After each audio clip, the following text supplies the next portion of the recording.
বন্দি আমরা নিজেদের জীবন বাজি রেখে আমরা জনগণের মালামাল বিভিন্ন আপনার অনুদান পৌঁছানোর জন্য আমরা তালিকা করছি এবং আমরা তাদের বাড়ি বাড়ি গিয়ে আমরা খাদ্য সামগ্রী পৌঁছে দিচ্ছি। আচ্ছা, এই যে বর্তমানে 2024-এর যে আন্দোলন, ছাত্রদের দ্বারাই যে আন্দোলন শুরু হয়েছিল, সেই ছাত্ররা যে আন্দোলনে জয়লাভ করেছে, আসলে ছাত্রদের উদ্দেশ্যে আপনার কিছু বলার আছে? এই ছাত্র ভাইদেরকে আমি স্যালুট জানাই এবং এই ছাত্র ভাইয়েরা আমার থেকে জুনিয়র, আমার বয়স 30 বছর। প্রত্যেকটা সারা বাংলাদেশের প্রত্যেকটা ছাত্র ভাইকে আমরা ডিজিটাল করেছি। আমাদের ডিজিটাল ডিভাইস থেকে প্রত্যেকজনকে আমরা ডিজিটাল জন্ম নিবন্ধন দিয়েছি। আমরা অনেক জায়গায় আমাদের ইউনিয়ন পরিষদ থেকে আমরা তাদেরকে অনলাইনে বিশ্ববিদ্যালয়ে ভর্তির সুযোগ করে দিয়েছি। এরকম সারা বাংলাদেশে আমার ব্যক্তিগত থেকে বলি, বর্তমানে একজন বিশেষ ক্যাডার হিসেবে আমার এলাকায় দিনাজপুর জেলার বোচাগঞ্জ উপজেলায় একজন কৃষিক্ষেত্রে বিশেষ ক্যাডার 40তম বিসিএস হয়েছে। সেটা আমি আমার এখান থেকে ঢাকা ইউনিভার্সিটিকে ওনাকে ভর্তির ব্যবস্থা করে দিয়েছিলাম আমার ডিজিটাল সেন্টার থেকে। এরকম আমরা জানা অজানা সকলে বিভিন্ন সেবা দিয়ে থাকি। আজকে যে ছাত্র ভাইরা আন্দোলন করছে আমরা তাদেরকে সাধুবাদ জানাই, স্যালুট।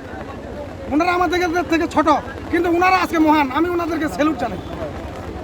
আজকে আমরা যে এখানে আছি সারা বাংলাদেশে যে যতগুলো ইউনিয়ন 4500 ইউনিয়ন পরিষদ, সিটি পৌরসভা ডিজিটাল সেন্টার, উপজেলা ডিজিটাল সেন্টার, আপনার সিটি ডিজিটাল সেন্টার, সবাই এই স্বৈর শাসনের উপর আমরা মুখ খুলে কথা বলতে পারিনি।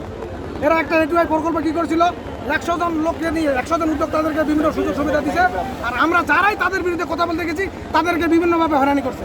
আমি কথা বলতে গেছি আমাকে ইউনিয়ন পরিষদ থেকে বের করে দিচ্ছে। ওই বিনা ভোটের চেয়ারম্যান আমাকে ইউনিয়ন পরিষদ থেকে বের করে দিচ্ছে। ভাই, দর্শক শুনছিলেন একটি ভাইয়ের আত্মনাদ। বর্তমানের অর্থাৎ আওয়ামী লীগ সরকার পন্থী যারা আছেন, যারা চেয়ারম্যান আছেন, তারা এভাবেই এই ডিজিটাল ইউনিয়নের যারা কাজ করে থাকেন সেই ভাইদেরকে বিভিন্নভাবে হেনস্থা করে থাকে। ঠিক সেই জায়গা থেকে একটি ভাই তার আত্মনাদ তুলে ধরলেন।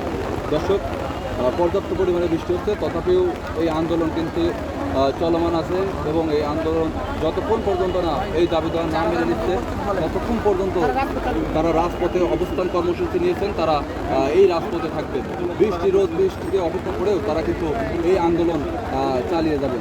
দর্শক, যাবো আরেকটি ভাইয়ের কাছে, ততক্ষণ আপনারা সাথেই থাকেন।